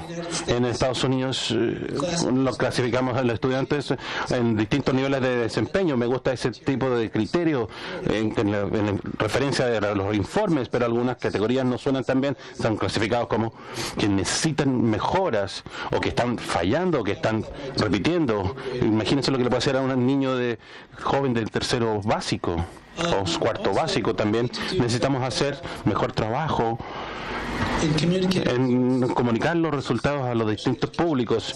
Las políticas los que hacen política, lo que está tratando de comunicar Alejandra es es imperativo ético de hacer todo lo que podamos para informar a los que hacen las políticas de las fortalezas, de la importancia de los resultados y de la utilidad de los resultados, pero también para otras cosas, y eso es lo que estamos tratando de hacer. No queremos queremos entregarle a las personas la información en una forma que ellos la puedan entender, que lo van a apoyar la interpretación correcta. Y eso es difícil hacer. Otro desafío que debemos ver es que muchas personas piensan que podemos usar las pruebas para muchos propósitos, pero están diseñados para uno o dos propósitos. Es un peligro y tenemos que comunicar que no se pueden usar para muchos propósitos. Todos propósitos tienen que ser evaluados. No voy a decir que estos sean buenos propósitos, pero lo que sí voy a decir es que cada propósito es algo que debe evaluarse y tenemos que tener evidencia para apoyar eso. Y lo último es, las pruebas tienen errores y quiero medir cuán alto, cuánto pesas. Eso es fácil. El error de las medidas físicas es pequeño, pero como tan bueno eres en álgebra o en cuánto trabajaste en las medidas psicológicas es muy difícil y hay muchos errores que tenemos que comunicar. Solamente para resumir, estoy impresionado y contento con la cantidad de atención que está pasando en informar los resultados de las pruebas, de la información de los resultados y evaluando esa información. Pero no queremos tener miedo a esa información. Este es el resumen final. Queremos aprender de ella, mejorar la información, de obtenerla y comunicar esa información y analizarla, y es donde tiene que estar la información. Muchas gracias.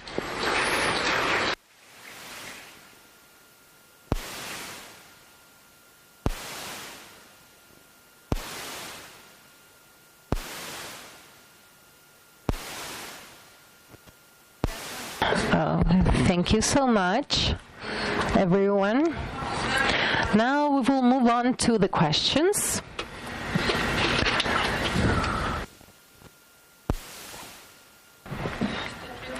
So this question is for Alejandro.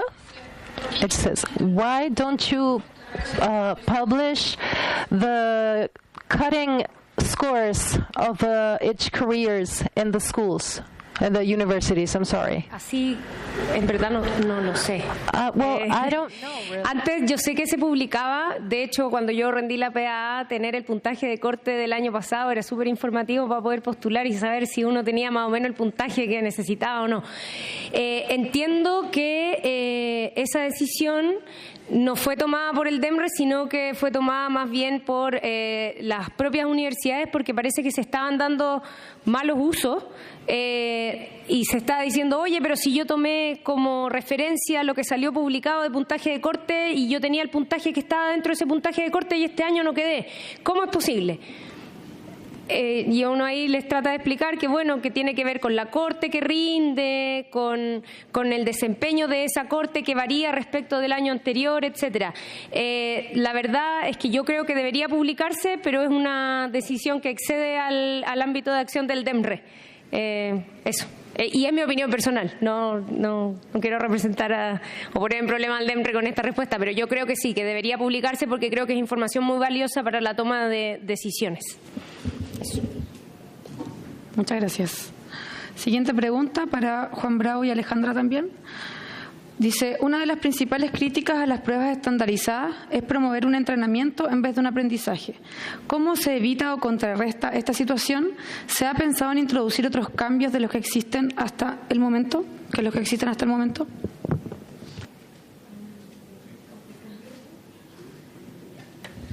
Ya, pues yo primero. Sí, efectivamente sabemos nosotros por la vinculación que hemos establecido con los establecimientos educacionales que existe durante, sobre todo los 2 últimos años de educación secundaria, un entrenamiento para la PSU, que las preguntas de las pruebas que se hacen en aula son tipo PSU, son de selección múltiple y claro que encontramos que eso es un tremendo problema, sobre todo porque la PSU mide cosas en 4 materias. Bueno, si contamos las tres ciencias son 6, 5. 5. Es una mala señal que da esta evaluación al sistema escolar en ese sentido. En el DEMRE sí tenemos proyectos de incorporar otro tipo de pruebas. Tenemos un proyecto de investigación que está trabajando en esa línea para generar propuestas que se puedan enmarcar en un futuro sistema de admisión en el marco de la reforma al sistema de educación superior que está siendo promovido desde el gobierno. Creemos que es importante medir escritura, medir pensamiento crítico. Sabemos que es difícil hacerlo con preguntas de selección múltiple. Pero desde el DEMRE nosotros no podemos evitar que se esté entrenando para la PSU porque eso ya es una decisión a nivel de establecimientos educacionales. También creemos que es un estrechamiento sin duda de la enseñanza, pero nuevamente nuestro rol es hacer la prueba de selección universitaria. Y esa es la señal que por el momento estamos mandando con la prueba que tenemos, que le pertenece a un sistema único de admisión, que está bien criticada y que se están haciendo cosas, investigaciones y estudios como por ejemplo los que se presentaron hoy día en la mañana, buscando mejorar eso y tratando de, con esos mejoramientos, enviar señales al sistema escolar para que no se produzca este entrenamiento de saberse la fórmula por saberse la fórmula y no saber cómo interpretar el resultado que da esa fórmula, por ejemplo. Bueno, este es un tema de larga data en nuestro sistema escolar, sobre todo lo que tiene que ver con el CIMSE, el tema de los efectos indeseados de este tipo de sistemas de evaluación en la docencia, básicamente, que están súper documentados en la literatura a nivel comparado, que son básicamente dos. Uno, que es el entrenar para las pruebas, que es lo que justamente a lo que refiere la pregunta, y el otro que tiene que ver con el estrechamiento curricular, que tiene que ver con concentrar las horas del plan lectivo en las asignaturas que son evaluadas en detrimento de las que no son evaluadas por la evaluación externa. Esos dos efectos están súper documentados en la literatura, y la verdad la única forma de atacarlos que conocemos nosotros acá en el sistema tiene que ver con información, porque al final yo creo que gran parte de esas prácticas se basan en la desinformación. Por supuesto, el tema del estrechamiento curricular es algo que no controla ningún sistema, ni la agencia, ni el ministerio, ni nadie, más allá de que hay un plan de estudio que hay que respetar. Pero más allá de fiscalizar que se respete el plan de estudio, no se puede ir. Respecto al tema del estrechamiento curricular por la concentración de horas lectivas en esa asignatura. Pero lo que tiene que ver con el entrenamiento para las pruebas, yo creo que hay una forma de abordarlo que es súper concreta y que tiene que ver con más información acerca de lo que son estos instrumentos. Si bien es cierto, una prueba, una muestra de los contenidos curriculares de un nivel o de un ciclo educativo, no es menos cierto que en la medida que cubra el conjunto de contenidos curriculares y los que son más relevantes, lo que va de alguna manera a apalancar el sistema o lo que va a inducir es que se evalúe lo que se tiene que enseñar, que finalmente es el currículum.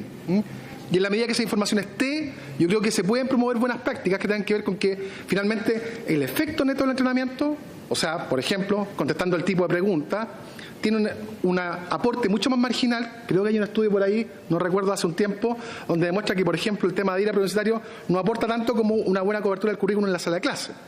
Entonces, esa información yo creo que hay que socializarla con los actores. Además, está el hecho de que estas pruebas están referidas a estándares de aprendizaje que reflejan lo esencial del currículum, por lo menos en el sistema escolar. Entonces, yo creo que en la medida que se entrega esta información y se dice que la prueba cubre un conjunto de contenidos, que la mejor forma de que les vaya bien a los estudiantes las pruebas no es con entrenamiento, por supuesto puede haber ensayo, eso no tiene nada de malo en la forma de responder, pero que la mejor forma es enseñar el currículum. Y ese mensaje yo creo que no llega lo suficiente, y es por eso que uno ve que todavía prevalecen algunas de estas prácticas en el sistema escolar. Para el CIMSE hay ensayo y entrenamiento para el CIMSE en las escuelas, y para PSU obviamente hay además una industria en Chile que tiene que ver con los preuniversitarios.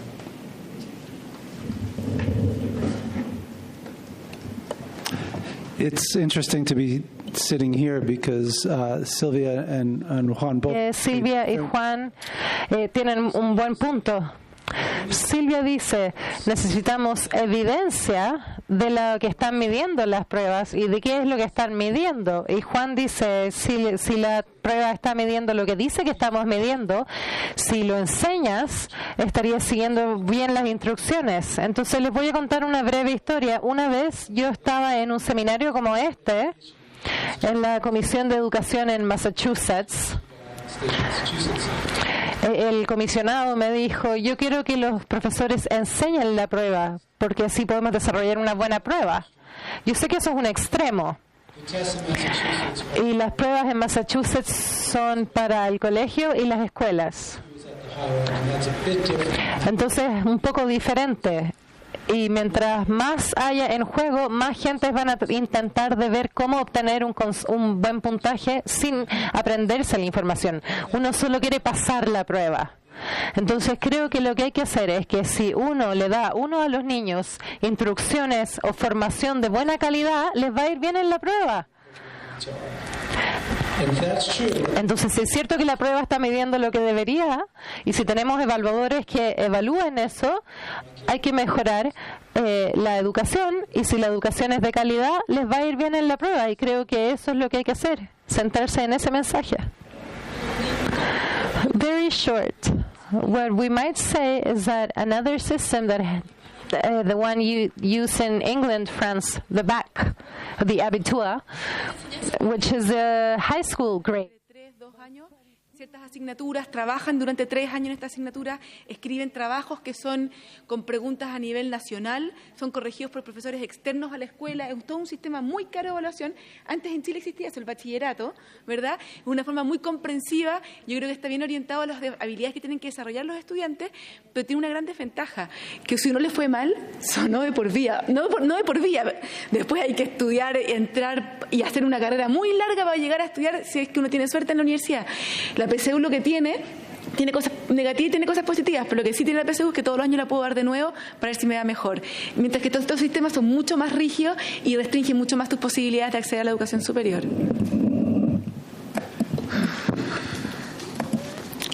Siguiente pregunta es para Andrés. Dice, de acuerdo a los 2 objetivos de las pruebas nacionales, ¿cómo usan la misma prueba para ambos objetivos? De una censal, luego desagregan por escuela. Luego con los resultados, ¿qué estrategias adoptan con las escuelas para mejorar el desempeño escolar? Y la información a nivel nacional es solo para no sé si Blanca se llama.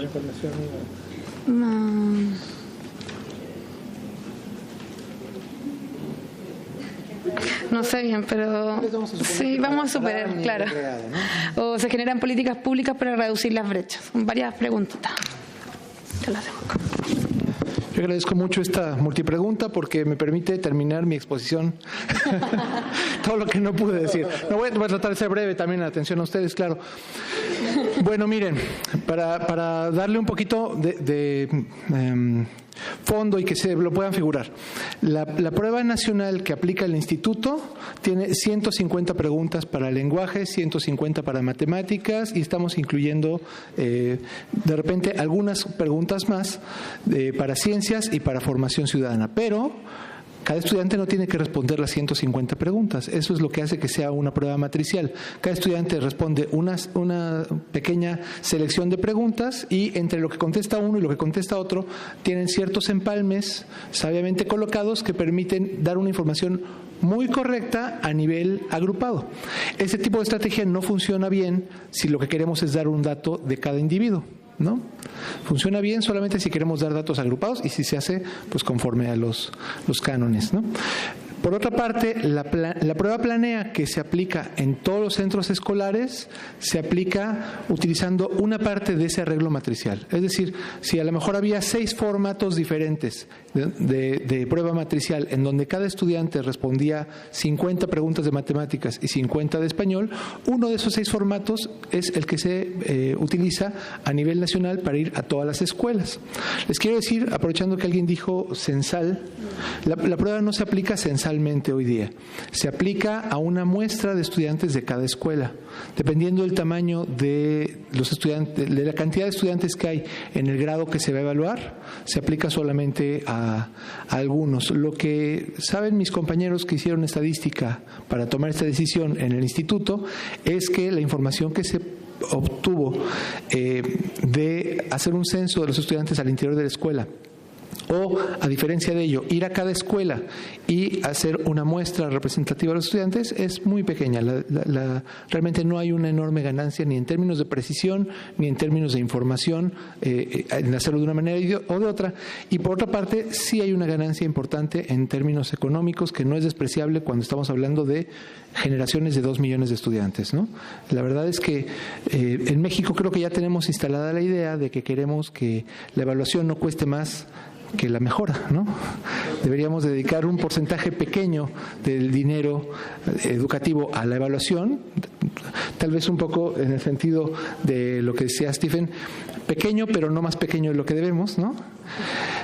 Tan pequeño como sea posible sin dejar de dar información suficiente para el sistema, digamos, y maximizar los recursos que se dedican a la acción posterior a la evaluación. Bueno, esa es la idea. Y entonces, tenemos que la prueba pequeña, que es un subconjunto de la prueba mayor, es la que se aplica en cada escuela, pero como la prueba pequeña está anclada a la prueba grande, es posible dar información usando la misma escala. Tal vez esto resuelve como el 70% de la multipregunta.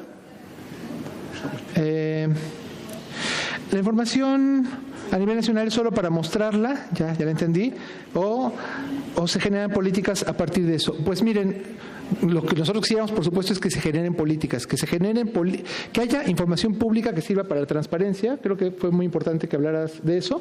Es importante que sirva para establecer políticas públicas, tanto a nivel nacional como estatal, porque damos información de los dos niveles, y también para que la opinión pública instale ciertos temas, ¿no?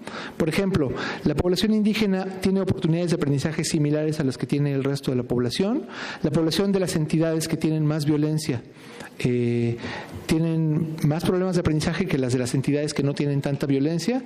En los lugares donde hubo desastres con el reciente terremoto en el país, se resiente más lo educativo y tenemos que llevar a cabo acciones especiales para tratar de evitarlo. Son cosas que vale mucho la pena tratar de responder a partir de los datos nacionales y que por supuesto deben de orientar en principio la opinión pública, que ahí estoy muy seguro de que estamos llegando porque el instituto ha ganado mucha relevancia en medios. Pero en segundo lugar debería de impactar de manera decisiva en las políticas educativas. Esto que voy a decir es de las cosas que uno no escribe, pero que son más importantes de lo que uno sí escribió, y es, tenemos cada vez que cambian los políticos que toman las decisiones de política educativa que volver a iniciar un trabajo de educación para que sean sensibles a los datos, y eso es un trabajo enorme, ¿no? Cada 3 años en México se renuevan las personas que están a cargo de la educación en cada entidad, y cada 6 los del país completo. Pues eso significa que cada 3 y cada 6 años tenemos que volver a hacer una labor educativa para que sean sensibles a los datos, a lo que sí significan y a lo que no significan, ¿no? Todo el mundo conocemos el caso del político que quiere poner 150 libros en el hogar de cada familia porque él leyó que las familias con 150 libros o más tienen alumnos que tienen mejores resultados, ¿no? Bueno, tenemos que educarlos para entender los resultados y luego para utilizarlos de la mejor manera posible, dándoles toda la información, toda la que sea posible, pero diciéndoles cómo usarla, ¿no? Y bueno, espero haber respondido al menos buena parte de lo que se preguntaba. Muchas gracias, Andrés. En honor al tiempo voy a hacer la última pregunta. Es para Stephen. Dice, ¿cuáles son las condiciones técnicas, número de preguntas, número de respuestas, parámetros estadísticos para poder informar acerca del nivel de logro de un colegio? Demasiado. Perdón, no voy a hablar en inglés también para no perder sus oídos. ¿Cuáles son las condiciones técnicas, número de preguntas, número de respuestas, parámetros estadísticos para poder informar acerca del nivel de logro de un colegio o una cohorte de una habilidad o aprendizaje?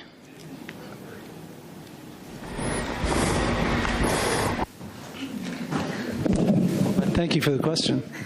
No, dijo, habla más lento. Muchas gracias por la pregunta. Me gusta la última respuesta de Andrés, lo que él estaba hablando ahora. Era empatar las cosas de la evaluación por el propósito de la evaluación, de tal forma que esta pregunta, si queremos saber algo de un colegio en particular y cuántos ítems necesitamos, cuando empezamos con el desarrollo de pruebas, cuando identificamos lo que queremos medir y tenemos consenso de los contenidos que están bien, tenemos que pensar la postura, va a estar cerrado, si no llega a cierto nivel, tiene que asegurarte de tener la información suficiente de que nos van a cerrar y que esté haciendo su trabajo el colegio. El número de preguntas, que las preguntas que yo quiera que diga 10, 20, 30, pero no es tan simple como eso. Sí, lo que pensamos es, si probamos a los estudiantes, obtenemos el mismo resultado, determinar la cantidad de preguntas, primero tenemos que pensar el contenido contenido y que queremos representar. Y qué contenido que queremos representar, el contenido completo, porque la interpretación es como en español, en matemática, en historia. Si tenemos 5 preguntas, a lo mejor estamos preguntando la historia en un determinado periodo y no en otro, y que creen que es importante las personas. Las geometrías y los psicometras pueden pasar mucho tiempo. ¿Cuánta confianza, cuántas preguntas necesitamos para que el coeficiente de seguridad sea 0.9? Que no digo que sea importante, pero no es lo más importante. Lo más importante es cuál es la importancia de la decisión, cuáles son las consecuencias de lo que están tomando las decisiones, y cómo podemos usar instrumentos de estar seguros que apoyen esa decisión. 30. Esa es la respuesta. I'm just kidding. I said 30. Questions.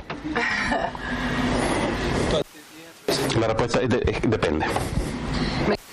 Excellent. Thank you very much for the speakers and commentators for all the interesting contributions.